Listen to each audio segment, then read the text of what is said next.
बिस्मिल्लाहिर्रहमानिर्रहीम। या अलकायम चैनल में खुश आमदीद। अस्सलाम वालेकुम।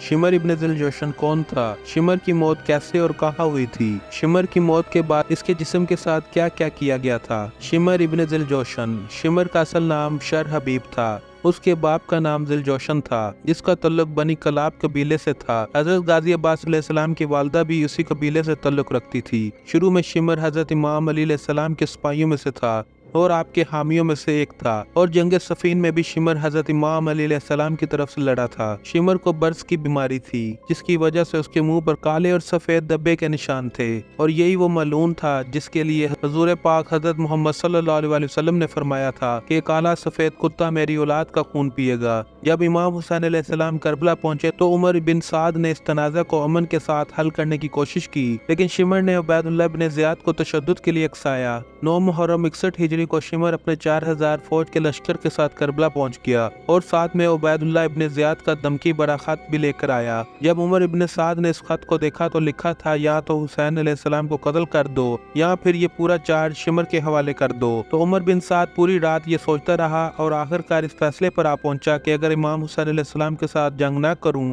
तो जन्नत में जाऊंगा, लेकिन वो तो आखिरत का सौदा है, और अगर जंग करता हूं तो दुनिया की हुकूमत मिलेगी, जो कि आज का और अभी का सौदा है, और मैं इतना बेवकूफ नहीं हूं कि आज का सौदा छोड़कर आखिरत का सौदा कर लूं। अभी दुनिया की हुकूमत लेता हूं, आखिर को आखिरत में देख लेंगे, और जंग के लिए राजी हो गया। और इस तरफ शिमर इब्न दिलजोशन हजरत इमाम हुसैन अलैहिस्सलाम के खैमे के करीब आया और आकर आवाज देने लगा कि ऐ मेरी बहन के बेटो, मेरे पास आओ। पहले तो हजरत अब्बास अलैहिस्सलाम और उनके भाइयों ने उसे कोई जवाब न दिया। फिर जब हजरत इमाम हुसैन अलैहिस्सलाम ने फरमाया, अब्बास जाके देखो तो कि शिमर क्या कहना चाहता है। हजरत इमाम हुसैन अलैहिस्सलाम के फरमाने पर हजरत अब्बास अलैहिस्सलाम अपने सभी भाइयों के साथ आए। हजरत अब्बास अलैहिस्सलाम शिमर से मुखातिब होकर फरमाते हैं, क्या शिमर क्या कहना चाहते हो? शिमर बोलता है, मेरी बहन के बेटो, तुम्हारी वालदा और मैं एक ही कबीले से ताल्लुक रखते हैं, और इस हिसाब से मेरा ये फर्ज बनता है कि मैं तुम्हारी जान बख्श दूं। इसलिए उबैदुल्लाह बिन ज़ियाद से तुम्हारे और तुम्हारे भाइयों के लिए अमान नामा ले आया हूँ। ये अमान नामा कबूल करो और हुसैन को छोड़ दो। इसके बाद या तो हमारी तरफ आ जाओ या करबला से चले जाओ।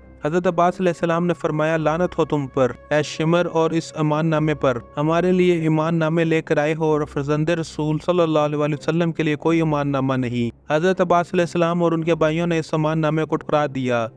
10 मुहर्रम के दिन जब हजरत इमाम हुसैन अलैहिस्सलाम यजीद की फौज से मुखातिब होकर अपने अहले बैत होने और हजरत मोहम्मद सल्लल्लाहु अलैहि वसल्लम के अहले बैत से मोहब्बत के अरशादात सुनाने लगे, तो वो शिमर ही था जिसने हजरत इमाम हुसैन अलैहिस्सलाम को ये सब कहने से रोका था। 10 मुहर्रम के दिन जब हजरत इमाम हुसैन अलैहिस्सलाम की दोपहर तक ज्यादातर साथी शहीद हो चुके थे, तो शिमर और उसकी फौज खैमों पर हमलावर हुई और आग लगा दी। इसके बाद शिमर ने अपनी फौज को हुक्म दिया, हजरत इमाम हुसैन अलैहिस्सलाम पर तीर बरसा दो, और फिर शिमर ने हमला कर दिया। एक रवायत के मुताबिक शिमर ही ने हजरत इमाम हुसैन अलैहिस्सलाम को शहीद किया। शिमर इमाम हुसैन अलैहिस्सलाम को शहीद करता है, आपके सीने मुबारक पर बैठकर आपका सर मुबारक तन से जुदा करता है और आपके जिस्म मुबारक पर गोरे दुरवाता है, और शिमर के ही कहने पर आपका सर मुबारक नेज़े पर बुलंद किया गया। करबला के वाक़े के बाद शिमर कूफा चला गया। 66 हिजरी में शिमर हजरत मुख्तार के साथ जंग लड़ा, लेकिन उसे शिकस्त हुई और ये दुम्बे की खाल में छुप कर वहाँ से भाग गया। हजरत मुख्तार के सिपाही शिमर का पीछा करते रहे, हत्ता के शिमर का पता चल गया। शिमर का हजरत मुख्तार के सिपाहियों के साथ सख्त मुकाबला हुआ और शिमर इब्न दिलजोशन को कत्ल किया गया। इसे कत्ल करने के बाद सर को काट कर हजरत मुख्तार के पास भिजवा दिया गया और इसके जिस्म को कुत्तों के सामने फेंक दिया गया। पहले बैत के सरों को जुदा करने वाला इसी तरह अपने अंजाम को पहुंच गया। ये थी आज की video. Thank you for watching. Like, subscribe and share my channel या अलकायम टीवी।